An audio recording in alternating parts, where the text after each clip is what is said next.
Today we're going to be talking about teaching the first day of class, and I'm excited to be in the session with you all.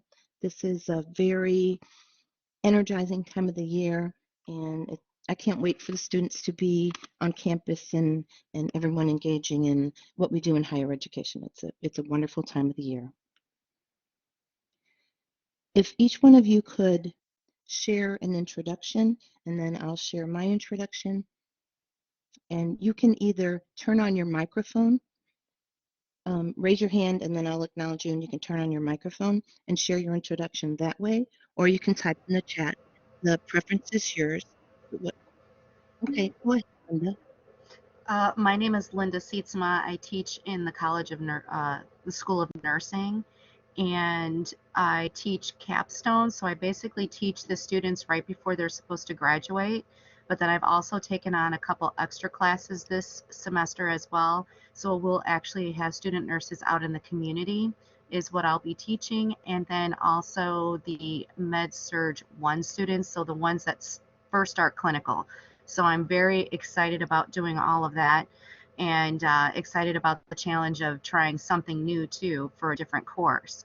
The first day of class, I usually try to explain to the students, because I know there was something that we learned back in January. I can't remember who the speaker was for that class, but it was basically like, do you want to be a satisfactory nurse, or do you want to be like an extraordinary nurse? So I usually try to start off my first class like that, as to where do you want to set your own bar. But I also want to make this like, because I love like teaching. I love when I go like to Target or Walmart and I see all like the new books and everything. That is just something I just love, and I just love the feeling, the excitement, as you said. I want to keep that going, and I want to keep them engaged at least in that first class, so that way you can draw them in. So, but some of the challenges I've noticed, and it's not so much the first day of class, but it seems to go on throughout the rest of the semester, that it seems like the students now, and I don't know if it's because of COVID, but it's like they really don't want to put all the effort in to become like an extraordinary student or so forth. Some of them, yes, they already have the drive, and I have to admit it's a lot of the student athletes that I have had that have that continuous drive to, to seek, perfect, not maybe not perfection, but to totally understand the material and so forth. They definitely put the work into it. And so I don't know how to keep that excitement up, to keep them engaged and keep them like, oh, this is so awesome. So that's like my challenge that I have, but I don't know if it's because of the first day or how to continue it through. But as I said, I've had students that do great and continue to do so, but it seems like some of them are like, yeah, you've got the stuff there, but I'm not really going to use it. So that's where I'm at. Okay. Okay, great. Thank you, Linda. And we'll be focusing on the first day of class day. However, there are techniques with structuring the course and different strategies that they definitely have an impact on the whole course. So great. Thank you, Linda. And I see Brittany has her hand raised. Go ahead, Brittany. Hi, everyone. I'm Brittany Price. I'm in the Department of Earth, Atmosphere, and Environment. So I'm a geologist. The last year I've been teaching the introductory courses for my department, but I've also been a TA for a number of the 400, 500 split courses. In my introductory class, I would say the hardest thing is, since it's an asynchronous course, we get a lot of no-shows during the first week. And the way that our course is built is that, it's everything builds on top of each other, but we also space all the assignments out so that the students aren't overwhelmed. But if they don't show up and start working right away, they very quickly get overwhelmed with the material because it's no longer spaced out. And one of the things that I've personally done to try to curtail that is I send a lot of email messages about, please make sure to sign in on the first day. Oh, I see that, you didn't sign in on the first day. Is there something wrong with your Blackboard? Can I help you? And so forth. So that's been my very limited experiences with teaching the first day. Okay, great. Thank you, Brittany. Thank you for sharing that experience. And Christine, go ahead, please. Sure. So I'm in the management department, an associate professor. I teach social entrepreneurship, and I teach hybrid courses. So I teach an introductory to social entrepreneurship and a microfinance course. So on Mondays is asynchronous, and on Wednesdays is in person. And I think I do pretty well at the in-person engagement. I really do a workshop format to engage the students from the get-go, and that's pretty much how it is always in person. Although I'm always looking for techniques to help make that even better. I'm also interested in the asynchronous portion too. I've taken some other classes when we were fully online and do some things to help with that. But I want to maybe get better at that Monday, which is technically the first day of class, and so engaging them before they even get into the classroom. So that's one of the things that I feel like there's a little bit of a challenge, and I'd love some ideas around that. Okay, terrific. Okay, thank you, Christine. And thank you to each of you for sharing your suggestions and experiences. And for the people that will be watching the recording later, thank you for taking the time to engage in the professional development through the Center for Innovative Teaching and Learning. And my name is Dr. Yvonne Johnson, and I work in the Center for Innovative Teaching and Learning. And I've been teaching for a long time. I've taught in face-to-face, hybrid, fully online, accelerated courses, all kinds of different modalities and structures. And I find that experiences with each of them can help to foster and continue that engagement and enthusiasm from the first day of class throughout the rest of the semester.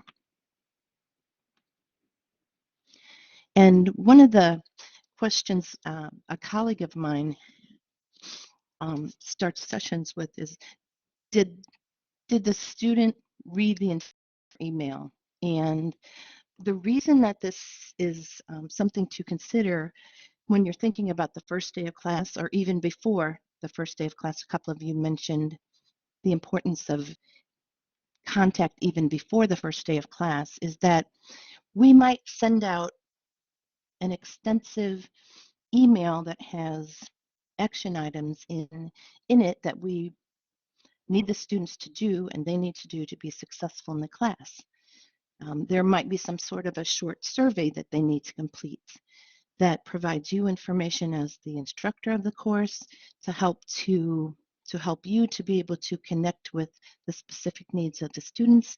And if that requirement or action item is kind of interwoven into a long email, and maybe it's near the end of the email or middle to the end of the email, the students might not notice that, because people have a tendency to kind of skim email, and we think that we're sharing all of these important pieces of information about the course, and we are, but we also need to think about how we share that and how we structure it. One of the techniques is that something really important they need to do is I would suggest that you put it near the top of the email if you're going to share things like that, so that they don't miss it. Because I think as humans, we can acknowledge that we don't always read all the way to the end of the email. And the workshop objectives for today is we'll be talking about techniques for creating an effective first day of class. We'll be talking about building community, and we'll be talking about an effective course structure. And some of the pieces of information that each of you raised in your introductions connect with these three focus items for today. You talked about building relationships with students. You talked about maintaining energy throughout the course, and how to create a structure that is supportive of students, makes sense in, and helps them to learn. And we will talk about each one of those today. And this is not a Blackboard workshop. However, I do want to draw your attention to the Center for Innovative Teaching and Learning site, we do have we have a link on there that is titled Complete the Tips for Starting the Semester with Blackboard. And there are suggestions about requesting your new course, getting access to it, transferring it from the traditional Blackboard to the new Ultra Course View, and things like that. Yes, Christine, go ahead. You just weren't even there yet, but I wanted to know. Hopefully, you'll explain like this template to be added to the Blackboard, because I don't think I've ever heard of that. That's my fault, I know, Okay. but No, that's the template is when you're building a course in Blackboard, and like I said, this is not going to be a Blackboard session. However, when you're building your course in Blackboard, you can contact our center and ask them to download this template in your course, and then you'll have a basic structure for your course. And basically, it's folders, and each one is designed in exactly the same way. And what it does is has um, a structure for students and for you that is understandable, that is consistent, that has the course content, then it will have activities, it will have assignments, it will have rubrics, and it's a strong foundation to start your course build. So if you're interested in that, then you can contact our department. Um, I'll give you the email at the end of this workshop today, and then you can write in, you can say, I would like to have this template copied into my course. And then what you do is you build your course from that. You don't have to, but it is a strong structure for starting your course. Okay, great, great.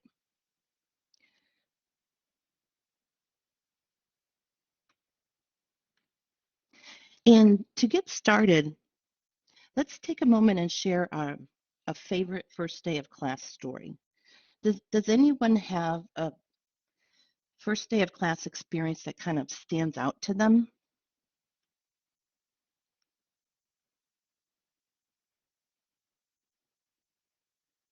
Okay, go ahead, Brittany. I always just appreciated hearing the stories of my professors as to why they got involved in the earth sciences. The stories always tend to be rather fascinating, and as a discipline that is not super common, a lot of these origin stories are very motivational to hear, because it's usually a very circuitous route to becoming a geoscientist. Mm-hmm.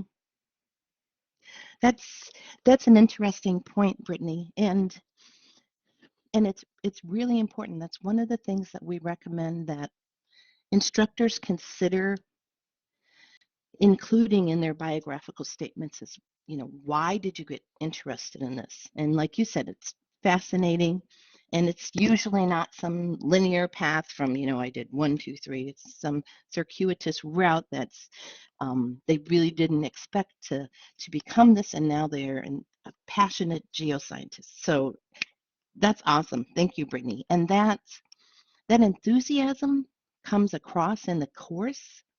And I teach research courses for doctoral students and master's students, and I love qualitative research. And they say, you know what, that enthusiasm really comes through. And if you're enthusiastic about the topic and explain why it became important to you and why you're so into it, it's almost contagious, and it kind of impacts the way the students feel about it. They're like, well, if that professor is that interested in it, there must be something really that I should really consider about this. Thank you, Brittany. And okay, so Linda, you share that as well, why you got into it. Yes, and you ask each student to share that as well. Yes, and that's a great suggestion, Linda, and having the students share why they got into the health professions, why they got into nursing, and it helps to build community as well. And it also shows that you value the students' experience and their perspectives, which goes a long way in building that course community. Okay, go ahead, Christine. So I do something similar, but this semester I read something that one of my colleagues does, and so I'm going to try it. It's called an adaptive syllabus. I don't know how much I'm going to be able to change. It should be a schedule more than a syllabus. But he asked basically that the students what they want to learn over the course of the semester, which I've kind of done some of that before, but then he tries to incorporate that. Most of it is probably covered anyway, but he tries to kind of make some changes as necessary to try and cover that. And so that was just an idea that getting people excited because they're part of that process. I don't know if it's going to work, but I'm going to try it. And that's a great idea. And if you and you're pointing about you don't know if it's going to work, well, you can adapt it to the point that it makes sense to adapt it. So one of the things that I do is, I'll ask students about their interests and related to the course content and what their professional and personal experiences and things. And then what I'll do is I will find activities and readings and things like that, and then weave those into my content that I have structured. And so the students can see, I didn't really change my whole syllabus, but I have integrated their interests and goals and things into the course. So that might be kind of a middle ground for you to consider. Okay, thank you. So we're going to be talking about creating an effective first day of class. And one of the sessions I went to a few years ago, you think about, you go into a class, whether it's face-to-face or online, and maybe you get there early or maybe you get there late, and you might not really know what to do.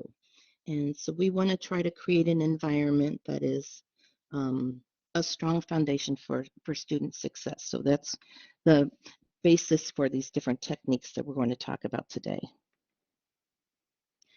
An important aspect of creating the successful first day of class environment is it's really important to plan it.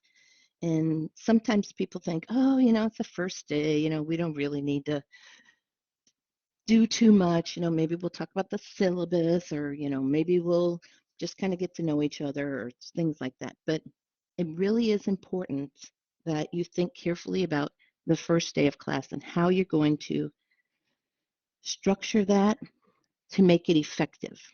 And so creating an outline for that first class session is important. And depending upon how much time you have, I might even say, okay, I have 3 hours, or I have 1.5 hours, or 1 hour, or whatever, and then break that time period into chunks and then decide how much time you're going to devote to each different part of that first day of class. We want to make sure that we're creating a positive first impression. And something to think about is when creating that positive first impression, it really begins with your first contact. And we often contact students even before the first day of class. So think about those first impressions because they really can have a powerful impact on how students view the class. If it's a very organized first class session, then they can kind of relax and feel comfortable with, okay, this is structured well. I'm going to be able to follow how this professor teaches. And they relax. And when they're relaxed, they are more open to learning. If they're nervous, then they could be distracted by their nervousness. And that's not a good environment for learning. And get the students involved quickly. And I do this in every class session. Have them do something so that they know that they're going to be engaged in the course content and in the course interactions. and give them a reason to be in your course. And like Brittany was talking about, the professors who share why they're so interested in, um, the geosciences, and why are they so passionate about this. And if you can find ways to connect the content with the something that's important to the students, then that will be another reason for them to be in the class. We'll be talking about ways to establish rapport and create an inclusive class environment. Um, Help them understand the process of learning, that they are a partner in this process, and that they need to ask questions, they need to share their knowledge and experiences.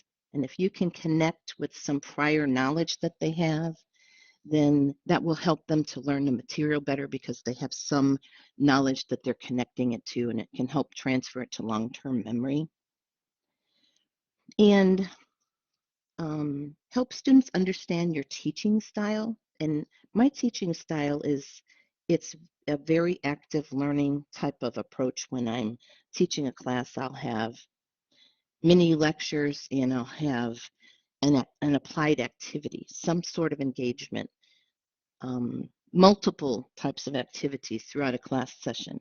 And it's a way to chunk up the material into smaller bites that are understandable and manageable, and then they can apply it or do some sort of activity that goes deeper into the content, and then you can move on to the next topic. And that's a way to help them feel like on that first day, they're going to be able to handle this course, even though it could be very complex material, but the way that you're teaching it is in a way that they can be successful. It's also important to clarify the objectives and the course expectations, and we'll talk about that, as well as logistics, and introduce the subject matters. We'll talk about these in more depth as we go on.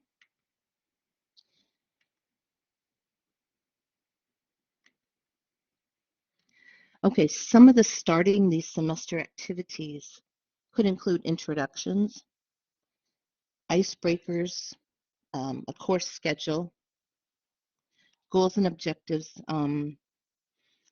expectations and class norms. And I selected that photo to the left because I remember when my daughter went to buy her books for her first semester in college, and she literally looked like that. She had a stack of books.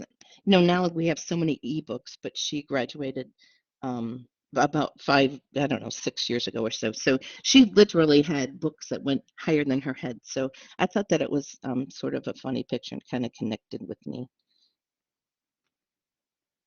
But with the introductions, that is a really important part of getting students to feel like they matter in the course, that each person's perspectives are important and valued, and it helps to break down some of the nervousness, and helps to start building that community. And there are different ways that you can do introductions. Does anyone want to share how they handle introductions in their courses? Okay, go ahead, Christine. So I actually use an online platform, Yellowdig. I know some of us use it here at NIU. And so I actually have the students introduce themselves that way, and I model it. I introduce myself. Some people share videos of themselves. They can basically open up to however they want to, but it also gets them to sign up for Yellowdig and get used to that platform. But then once in the class, I do also kind of activities that first day in smaller groups, and so I kind of have them mix in different small groups, and they introduce themselves in smaller groups as opposed to just do the whole class. It's a larger class. I mean, it's only 30, but I also I'm by nature an introvert, and I appreciate how hard it is sometimes to introduce yourself in front of a large group. So that's just the way I do it.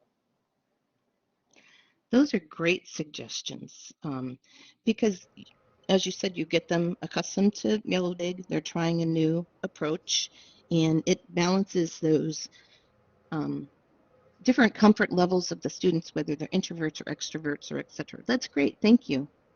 Go ahead, Linda. One of the things that I did when I taught a didactic course, and there was 44 students, so it was a smaller class as well. It wasn't like a 200 class, and I stood actually outside the door and introduced myself to everybody that was walking in. So I stood out there like 15 minutes before class, and as they were coming in, I introduced myself. They told me their name, and then after we were back inside the classroom, then once I knew a little bit more about each other, again, I kind of like put them into smaller groups to just talk to and get to know each other. But for my clinical rotations, I only have a maximum of like 7 students. So we are very close and personable that way. And so for introduction, uh, I share my stories. They share to me what they're doing and why they became a nurse and so forth. And then I also ask them at that time, like, what areas are they interested in to do the same thing, so that way I can get them involved in and put them where they want to go ahead and learn like different areas of nursing. And the other thing I do is I actually have them, we also eat together when we are in clinical, unless of course there's something that's going on, because I noticed during COVID, this last semester, none of the students had ever met each other before.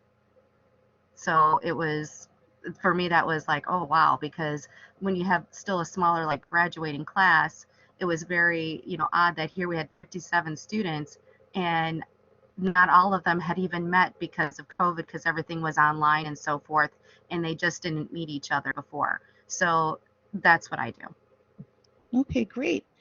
Yes, and the pandemic definitely has created some unique situations, and that having them eat together in an informal situation it's a great way to build those connections, and then they can have those because those connections are important in college, but even beyond. I mean, think about the connections we still have with people that we went to school with and how important those are to our professional um, goals and work and all of that.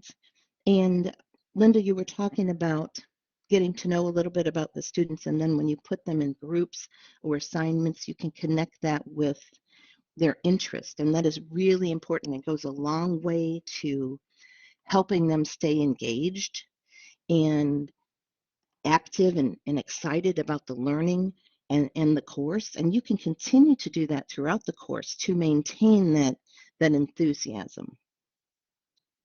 And standing outside the classroom, I do that with my face-to-face as well, or stand at the close to where they're all coming in. And it's interesting because they respond positively. I can tell that it might be something that most people don't do in a classroom though, and it's very important that we do build those connections. So thank you for sharing that. In icebreakers, different ways that you can get students to get actively engaged in the course right away. You might do a syllabus scavenger hunt. You could have them do this in small groups or in pairs and provide them with some type of handout that lists questions that you want them to address. And you might ask them to dig through the syllabus and find the attendance policy. Or how do they get in touch with the instructor? When is the first assignment due? Is there some type of late assignment policy? Things like that. And it's a way to get the students actively engaged right away because we want to set up that expectation and model that they will be actively engaged in the course. It won't be a course um, where they just take in information and don't use it. You're going to have them really engaged with and using different techniques in the class. And after the scavenger hunt, then you can have them share their answers, do some sort of a round robin with the groups in the class, share their answers. You can correct any misinformation or misunderstandings that they might have, and then ask the students if they still have any questions. And this is a way to, instead of just reviewing the syllabus. It's a way to be getting them actively engaged with that process. And they're learning about the course, the expectations, the schedule, things like that. And I remember when my daughter was a freshman, and she was home one weekend and she was talking about, oh yeah, she was kind of saying, oh, that was an activity that I wasn't sure was that valuable. I said, well, what was it? She goes, oh, we had to do this, syllabus activity. And, I thought we could have used the time in class more effectively. And so, the educator in me said, well, tell me about the activity. So she said, we had the syllabus and then we had to answer these questions and stuff. And I said, well, what kind of questions did you have to answer? And she said, well, the professor, the office hours. Okay, so the office hours are Tuesdays and Thursdays from, 4 to 6. And we're supposed to use the discussion board. And, she answered these different questions. And so, I asked her a couple more questions. And then she stopped and she kind of looked at me and she said, Mom, I really think that was an effective activity because I really do know more about the class expectations than I do in any of my other classes. So we just kind of had a laugh about that because I wanted her to discover for herself that it was an effective activity, and she did. So it's something that you can consider. Just out of curiosity, does anybody do some type of a syllabus scavenger hunt? Okay, great. Okay, great. Thank you, Brittany. Okay. Linda, yes, go ahead. We're trying something a little bit different. We're actually going to do it similar, but it's going to be an escape room type Oh, thing. cool. Yeah, that's So, awesome. yeah, so this was a great idea, and it works. And like you said, the students don't realize that it actually does work, and they do understand then more of the material. So Yeah, that's exactly it. I love that. yeah. I love that escape room. Escape room. I'm always afraid I'll go in and never get out. Oh, that's terrific. Thank you. Okay, and then the course schedule. There are different ways to create your course schedule. If you create a matrix of some sort that has the dates and the topics and the different key areas that you want to address and put it in the course along with the syllabus, it goes a long way in helping students to understand the rhythm of the course. And it's really important to create a consistent rhythm of the course. And I'll create this course schedule and I'll provide it to them a week before the course starts. And the first day of class, we talk about the schedule, and they already have the schedule in their smartphones and their calendars and everything. So they really value that, and creating that consistent rhythm in the course that the modules open on the same day of every week. Discussions are due the same day. Responses to colleagues are due the same day. Things like that. Then the students can feel comfortable with that rhythm, and then they can focus more on the content and learning. And so that's something to consider giving them right away, so that they understand where you're going in the course. And you could also provide some kind of a quick logistics activity that asks some questions about the office hours, materials they'll need, books they'll need, grading schema, things like that. And like Linda was saying, maybe you could do an escape room. That's a terrific idea. I love that. But anything to kind of get them so that they understand on that overall perspective where this course is going to go and what's important for them to pay attention to. And that's just a very simple chart that they might fill out. Another important aspect of that first day of class, or before the first day of class, is creating some type of an orientation module. And you can record these and post them in your Blackboard learning management system for the course. And then that's something that the students can return to if they have questions about the way the course is set up. So you might talk about general information of the course, the weekly communication expectations, how do they navigate around Blackboard, things like that. And what I do is I'll create a short video and then I will walk them through the course. And the right-hand picture is a screen capture of a Blackboard Ultra Course View course, just a little portion of it, but it shows you how a course is structured. You have the syllabus at the top. Well, the folder is syllabus and course information, and within that folder, you have the syllabus, the structure, the schedule, grading policies, all of those types of things, netiquette, accessibility, all of those key aspects of course information and syllabus are nicely organized in that syllabus and course information folder. And when you explain that to students in this short video, then they understand, okay, when I go into this course, the first place I need to go is syllabus and course information. I need to look at this schedule. I need to make sure that I understand the technical specifications. Do I need some kind of special software for the course? Do I need some kind of um, accommodation for the course? Things like that.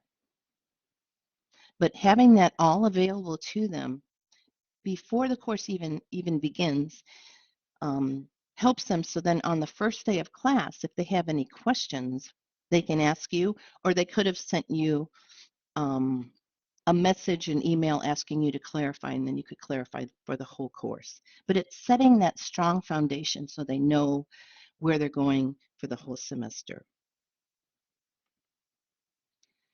And then building community is very, very important in getting the course started off on a strong foundation, in maintaining that ongoing enthusiasm and continuing to build connections throughout the entire semester.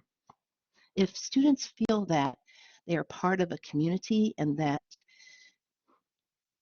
they're supported by their colleagues and by the instructor, and that their voice matters, they'll be much more engaged in the course and willing to share. And they'll produce higher quality work because they're more invested in the course and the community of the course. And what you can do in Blackboard is post an introduction, welcome type of a message. And depending upon, some departments have certain requirements about what they want professors to include. They have certain requirements about how your course aligns with the curriculum in your department and things like that. So you can share those types of things. And if you don't have those types of requirements, then you can create your message, providing suggestions about how do they get started in the course. There's an accessibility statement. We are supportive of all students' needs, and we have many, many support systems at NIU to help all students be successful. So I'm very proud of that.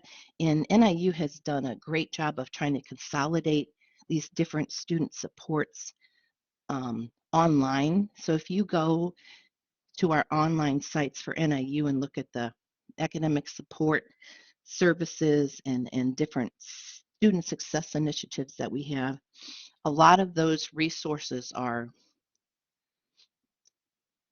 they're put together in an easy way to find them and navigate. And so that's one of the things that I'm going to start putting in my messages when I teach I'll teach in the spring again.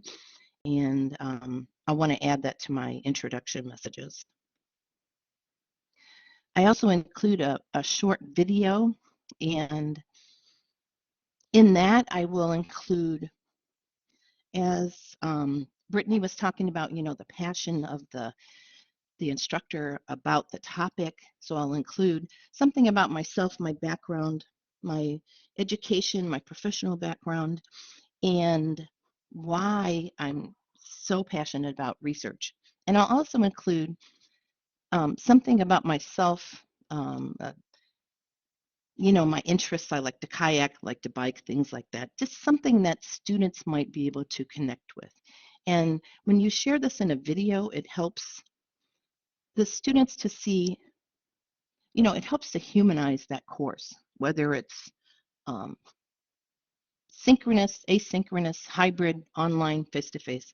You have this video in the course, and it's something that they can go back to.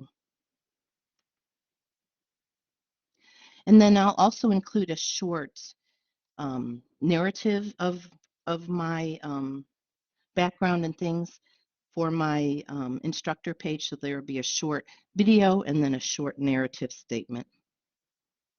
And you can include links if you want to include links to your Twitter or LinkedIn or something. Your instructor page at the university, you can include those types of links so that students can get sort of a broader picture of you.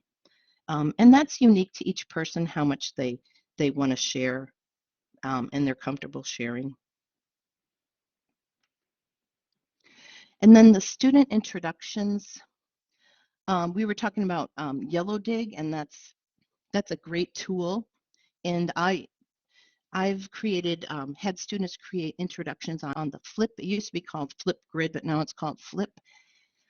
And the good thing about those video introductions is that it's persistent information. And whether it's Yellow Dig or Flip or whatever tool you're using, it stays in that repository and the students can go back to it and they can respond to each other. And it goes a long way to building those connections and community. And they'll find, oh, this person is interested in something that I'm interested in. They have a similar research interest. And these are ways that students can build those long-term connections that will go long past your course. So there's a lot of value in those. And it doesn't have to be video. I do find that they like the video because it humanizes, but they don't have to. They could share a narrative as well. And then in building community, you can use name tents, ask them to create their Blackboard profile and add a picture. You could ask them if they want to share their preferred pronouns.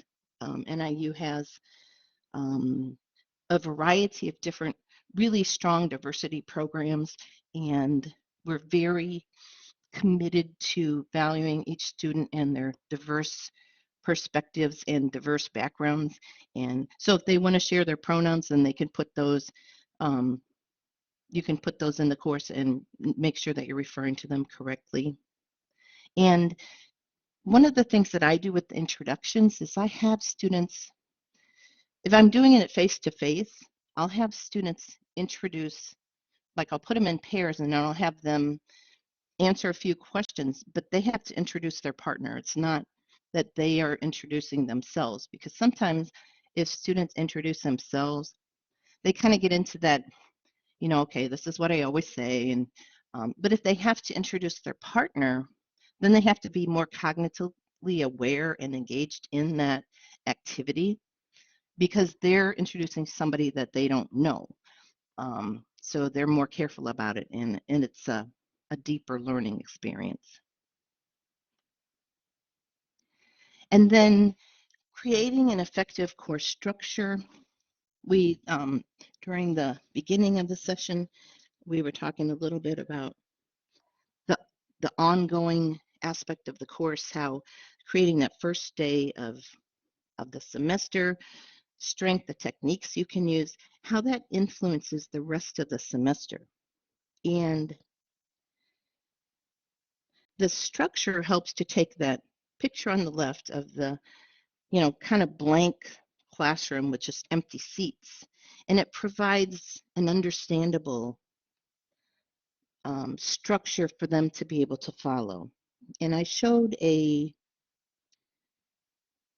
screen capture of a Blackboard Ultra course a few slides ago, and this is another screen capture of a Blackboard Ultra course, and this is the content portion of the course. And it's, you can see it has a start here module, and there's a short video in there that's an orientation module. And then there's a welcome, and then the instructor information is next. So you're welcoming the students to the course. There's question and answers.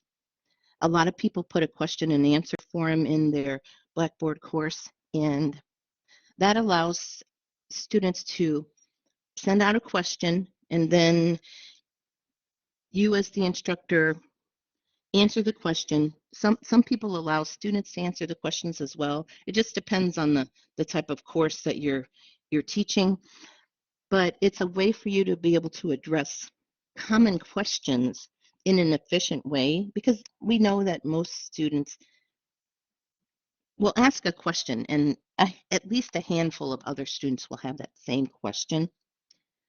And if you have this question and answer forum, then the person can post the question in there. You can answer it, and then all of the students know the answer. And so that helps to keep your time efficient as well. And then you see that there's assignment criteria in rubrics. And this structure helps the students know what's happening in the course.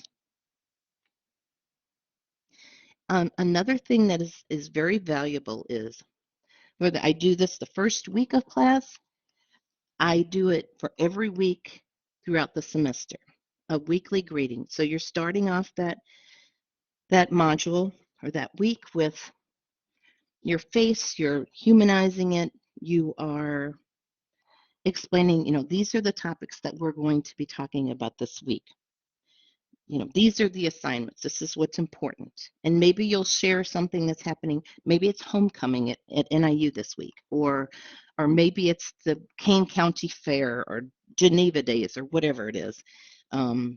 So you might share something that's a little novel or something happening at the university or in the community, and they will get to where they expect that, and they know, okay, Dr. Johnson is going to share this weekly greeting. She's going to tell us what we need to, you're just really summarizing briefly the week, but more details are in the course, but it kind of gives them comfort that, okay, I can see this. Yes, go ahead, Christine. I'm sorry, I may have missed this, but do you post this right in each module then? Yes. Okay, great. Thank you. You're welcome. And so then it's just part of the structure of that module. Yep, it'll be the first thing.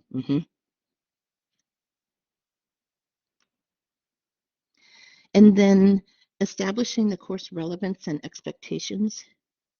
And there are different techniques for this. You might send out a survey before the class even opens. I do this. Qualtrics is a really easy way to do this, to send out some kind of survey, find out what the students know about the topic, why they're interested in it, and then you can connect with that throughout your semester. You can have those course syllabus activities. I can't wait to hear about your escape room, Linda. That just sounds awesome. Getting students to think about the final assessment and aligning everything in the course. What I do for that is I scaffold the course to break up those large assignments into smaller, manageable chunks. And then I'll have those addressed in each module. And then those smaller chunks in the modules will be incorporated into a larger assignment, maybe every month or so. And then at the end of the semester, all of those prior assignments have helped the students to build up to this final assignment that is going to be the capstone type of assignment for the course.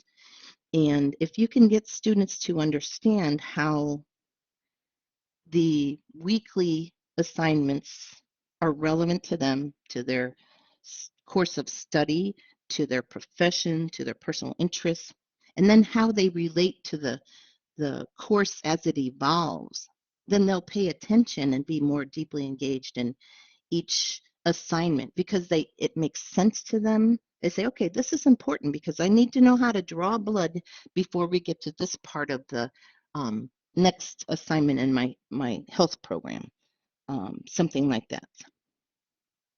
And also self-reflection is really important. And I build a lot of reflective activities into my courses. And the reason I do that is with each assignment, I'll ask maybe one or two open-ended self-reflective questions at the end of the assignment to ask students, um, what insight did they gain from this activity? Why is this important to their profession? How is this going to impact their career or something? Some sort of reflective questions that have the students delve into their knowledge and experience, as opposed to always asking the professor for the answers. And that self-reflection helps them to gain a deeper sense of learning, and they get more to that critical reflection and critical analysis level of learning. And some strategies that you might use early in that early in the course, you might give a non-graded assignment. Even on that first day, you might give a non-graded some type of activity just to get them to show that they're going to be active in the course. And that syllabus reconnaissance activity might be a non-graded activity. You'll provide them all the resources that they are required to review. And to build that inclusiveness, you want to make sure that your resources and examples represent the diversity of humankind. And so they can see themselves in this discipline that they're studying because you've shown diverse examples and diverse perspectives and humans in your course. And then set the clear expectations and discuss them with them in class so that they understand, and then they won't be um, completing assignments and not really understand what's expected. You can build those rubrics in that, and if you're going to use rubrics, tell them the first day of class and explain how you're going to use them, and then they know for the whole semester, okay, Dr. Johnson uses rubrics, and I need to know when I'm doing my assignments for this course that I know that the expectations are clearly set on these rubrics, so I need to pay attention. And I always tell students, get the rubric out when you're creating your assignment. Then you should be able to grade your own assignment because they know what the rubric expectations are and they know what they submitted. And the open discussion, this is a screen capture of an open discussion for a Q&A, and the student posts a question and then the professor answers it and other students can post as well. And then you get that clarity from answering the questions, and you also get the community. And Christine, did you say you use Yellow Dig for your discussions? I do, yeah. Yep, okay. So, and you found that works well, your students respond well to that? Yeah, I mean, there's a handful that never even open the thing, but for Yeah. the most part, they really like it because while I post suggested posts at the beginning of each week for those who don't, necessarily know what to post or it's not their thing, it's really more student driven. That's why I like about it. And so some of the best discussions are not things I start, that they start, and some of them, and I think also I have quite a few students I can see who don't participate as much in class, but they're so active on Yellow Dig, and I love that they have that platform that they can discuss because to me it's clear that that's their comfort level. So it works really well for me. And that's a really good point, that you'll see students that might not necessarily feel as comfortable talking in the group when you're either physically together in a room or physically together virtually, but they share their voice in the online discussions in Yellow Dig or on the Blackboard discussions and things like that. So if you provide these multiple opportunities and ways for them to engage and meet the requirements for the course and start, let them know that at the beginning of the course on that first day, then they know there's a place for them to engage in the course. That's a great idea. Thank you, Christine.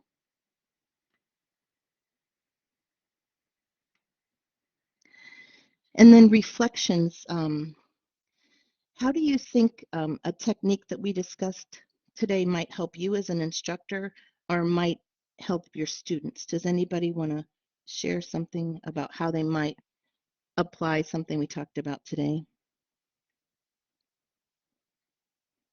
Okay, go ahead, Brittany.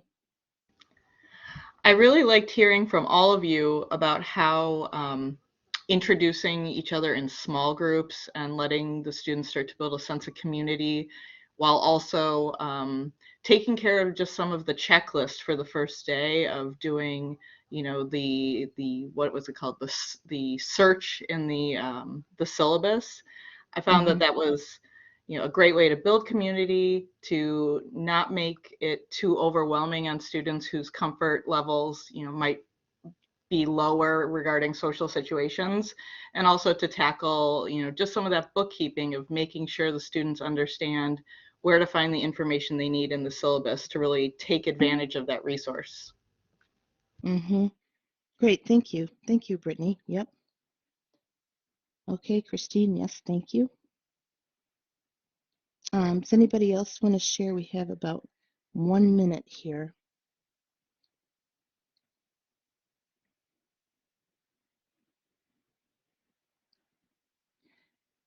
I want to, as Brittany said, thank everyone for sharing your different perspectives, examples of what you do in your courses.